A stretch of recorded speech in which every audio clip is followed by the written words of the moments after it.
नमस्कार दोस्तों, स्वागत है आपका आपके अपने चैनल पीसफुल सफर में। दोस्तों, आप सभी को बचपन से यही बताया गया होगा कि शिव जी का ना तो आदि है और ना ही अंत, अर्थात भगवान शिव ना ही जन्मे हैं और ना ही कभी मृत्यु को प्राप्त होंगे। पर शायद यह सच नहीं है, क्योंकि विष्णु पुराण और शिव पुराण में शिव की उत्पत्ति को लेकर बातें बताई गई हैं। यहाँ तक कि श्रीमद् भागवत पुराण में शिव जी के माता और पिता का भी वर्णन मिलता है। तो आखिर कौन है शिव जी के माता और पिता? कुछ लोगों का यह मानना है कि ब्रह्मा जी ही शिव जी के पिता हैं, क्योंकि विष्णु पुराण की एक कथा के अनुसार शिव जी का एकमात्र बाल रूप, जिसे हम रुद्र के नाम से भी जानते हैं, और माना जाता है कि रुद्र के पिता स्वयं ब्रह्मा है। पर आखिर इसकी सच्चाई क्या है और पूरे संसार को शिक्षा देने वाले शिव ने अपनी शिक्षा कहाँ से प्राप्त की? तो चलिए जानते हैं शिव जी के जन्म का असली रहस्य। लेकिन उससे पहले वीडियो को लाइक करके कमेंट में हर हर महादेव जरूर लिखें। शिव पुराण के अनुसार शिव जी अजन्मे हैं, यानी कि उनका जन्म नहीं हुआ है, और वे स्वयंभू हैं, यानी कि खुद से ही उत्पन्न हुए हैं। क्या इसका मतलब यह है कि शिव जी के ना तो माता है और ना ही पिता? लेकिन विष्णु पुराण में तो कुछ और ही लिखा मिलता है, जिसके अनुसार विष्णु जी के नाभि से निकले कमल से ब्रह्मा जी की उत्पत्ति हुई और उनके माथे के तेज से शिव जी की उत्पत्ति हुई, जिसके कारण शिव जी को ज्यादातर समय ध्यान मुद्रा में दिखाया जाता है। लेकिन शिव पुराण में तो इसका उल्टा लिखा मिलता है, जिसके अनुसार एक बार जब शिव जी अपने घुटनों को मल रहे थे तो उनके घुटनों से मैल से श्री हरि विष्णु की उत्पत्ति हुई। अब इस मामले में तो दोनों पुराणों में अलग अलग बातें बताई गई हैं, परंतु विष्णु पुराण की एक और कथा के अनुसार ब्रह्मा ही शिव जी के पिता हैं। क्या ये सच है? तो चलिए जानते हैं कि इसकी सच्चाई क्या है। लेकिन इस कथा को समझने से पहले एक और कथा को जान लेते हैं, जो काफी ज्यादा प्रसिद्ध है। और इसी कथा के अनुसार शिव जी को आदि अनादि का दर्जा मिला, यानी कि ना ही उनका कोई शुरुआत है और ना ही उनका कोई अंत। दरअसल एक समय की बात है, भगवान विष्णु और ब्रह्मा में एक बहस छिड़ गई। उन दोनों में कौन ज्यादा महान है? ब्रह्मा को अपने सृष्टिकर्ता और सृष्टि को रचने का अभिमान था, वहीं विष्णु को इस जगत के पालनहार होने का घमंड था। दोनों के बीच बहुत बहस बढ़ गई थी। तभी दोनों के बीच एक विशालकाय खंबा आकर खड़ा हुआ। उस खंबे के अंदर से आवाज आई कि जो भी इस खंबे का आखिरी हिस्सा खोज लेगा वही सर्वश्रेष्ठ होगा। यह सुनकर दोनों ने खंबे का आखिरी छोर खोजने का निर्णय लिया। ब्रह्मा जी ने एक हंस का रूप धारण लिया और खंबे का ऊपरी हिस्सा खोजने के लिए उड़ चले। वहीं विष्णु जी ने एक वराह का रूप लिया और खंबे का निचला हिस्सा खोजने को निकल पड़े। हजारों वर्षों तक खोजने के बावजूद दोनों को इसका आखिरी छोर नहीं मिला, जिसके पश्चात वे थक हार कर वापस लौट आए। अंततः खंबे के भीतर से शिव जी प्रकट हुए। यह कथा यह दर्शाती है कि शिव जी का ना तो आदि है और ना ही अंत। लेकिन दोस्तों, क्या आपको पता है, इसी दौरान जब विष्णु और ब्रह्मा थक हार कर वापस लौटे, तब शिव जी प्रकट हुए। तब उन्होंने दोनों से पूछा कि क्या आपको खंबे का आखिरी छोर मिला? विष्णु ने निराशा भरे शब्दों में कहा कि मैं आखिरी हिस्सा खोजने में असफल रहा। परंतु ब्रह्मा जी ने यह झूठ बोला कि वह इसका आखिरी हिस्सा खोजने में सफल रहे। यह बात सुनकर शिव जी काफी क्रोधित हुए और ब्रह्मा को श्राप दिया कि आज से पृथ्वी लोक पर तुम्हारी कोई पूजा नहीं करेगा, जिसके कारण आज भी ब्रह्मा जी का ना तो ज्यादा कोई मंदिर है, ना ही उनकी पूजा होती है। दोस्तों, इसके पीछे एक और कथा है जो भगवान ब्रह्मा और उनकी पुत्री से जुड़ा हुआ है, पर हम उसकी बात किसी और वीडियो में करेंगे। अभी हम यह जान लेते हैं कि क्यों शिव जी को ब्रह्मा का पुत्र बताया जाता है।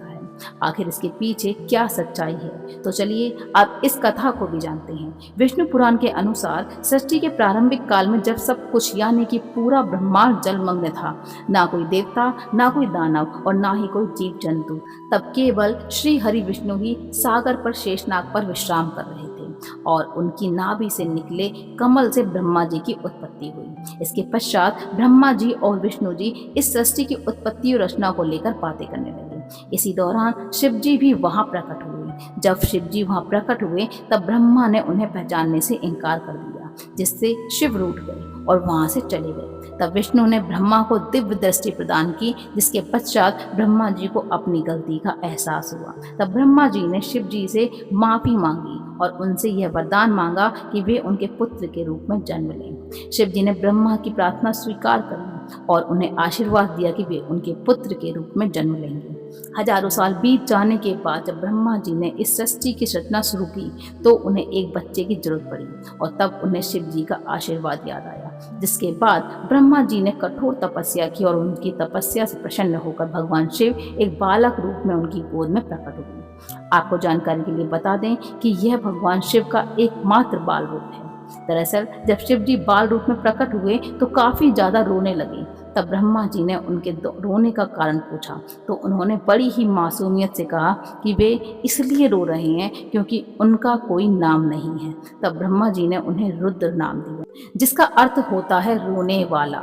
परंतु इसके बावजूद भी शिव जी शांत नहीं हुए क्योंकि उन्हें यह नाम पसंद नहीं आया। जिसके बाद ब्रह्मा ने उन्हें दूसरा नाम दिया जो है सर्प, पर शिव जी को यह नाम भी पसंद नहीं आया। जिसके बाद ब्रह्मा ने उन्हें और भी नाम दिए, जैसे भव, उग्र, भीम, पशुपति, ईशान, महादेव, और इसी तरह ब्रह्मा जी ने शिव जी को 108 नाम दिए और माना जाता है कि ये सारे नाम धरती पर ही लिखे गए थे। पर दोस्तों, शिव जी के जन्म की असली सच्चाई तो अभी तक हमने जानी ही नहीं है। तो चलिए अब हम जानते हैं कि शिव जी के जन्म की असली कहानी क्या है, आखिर कौन है उनके माता पिता। लेकिन उससे पहले आपसे एक विनती है कि अगर आपको यह वीडियो अच्छी लग रही है तो इसे अपने दोस्तों, रिश्तेदारों और अन्य शिव भक्तों को जरूर शेयर करें और कमेंट में हर हर देव महा जरूर लिखें। श्रीमद् भगवत पुराण में शिव जी के माता पिता और उनके जन्म की बातें बताई गई हैं। यहाँ तक कि इसमें त्रिदेवों यानी कि ब्रह्मा और विष्णु के भी जन्म की सच्चाई देखने को मिलती है। दरअसल जब हम शिव कहते हैं तो वह निराकार ईश्वर की बात होती है, और जब हम सदा शिव कहते हैं तब ईश्वर महान आत्मा की बात होती है, और जब हम शंकर या महेश कहते हैं तो सती या पार्वती के पति महादेव की बात होती है।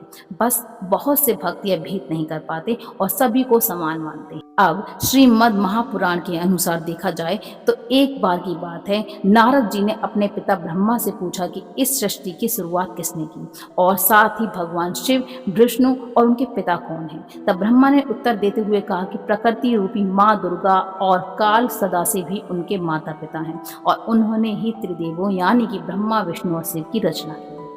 शिव पुराण के अनुसार भी काल, सदाशिव और पराशक्ति अंबिका ही शिव के माता पिता हैं, और इन सब में भी श्रेष्ठ हैं काल सदाशिव, क्योंकि उन्होंने ही पराशक्ति अंबिका की भी रचना की। इनकी 8 भुजाएं थी और वे प्रकृति रूपी माँ दुर्गा भवानी कहलाएं।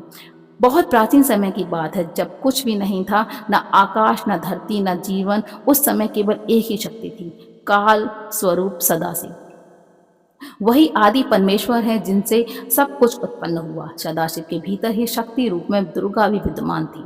दोनों मिलकर काशी के आनंद वन में विचरण कर रहे थे। एक दिन दोनों के मन में यह विचार आया कि अब इस ब्रह्मांड में कुछ और प्राणियों की रचना की जानी चाहिए ताकि इस सृष्टि का विस्तार हो सके। उन्होंने सोचा कि किसी और पुरुष को भी पैदा किया जाए तो जो इस सृष्टि की जिम्मेदारी उठाए, ताकि वे दोनों स्वयं निर्माण की अवस्था में जा सके, यानी मोक्ष में लीन होकर ध्यान और शांति में स्थिर हो जाए। इसी उद्देश्य से सदाशिव ने अपने बाएं अंग में भगवान विष्णु को प्रकट किया। इसका मतलब यह है कि उन्होंने अपने शरीर के एक हिस्से से विष्णु को जन्म दिया। इसके बाद सदाशिव और दुर्गा ने एक और सृजन की योजना बनाई और वह था ब्रह्मा जी का जन्म। इस बार उन्होंने अपने दाएं हाथ से ब्रह्मा को उत्पन्न किया और तुरंत ही विष्णु की नाभि से निकले कमल के फूल पर उन्हें बैठा दिया। वही कमल ब्रह्मा जी का आसन बना। अब जब ब्रह्मा जी उस कमल में उत्पन्न हुए तो उन्होंने सृष्टि निर्माण का कार्य अपने हाथ में लिया।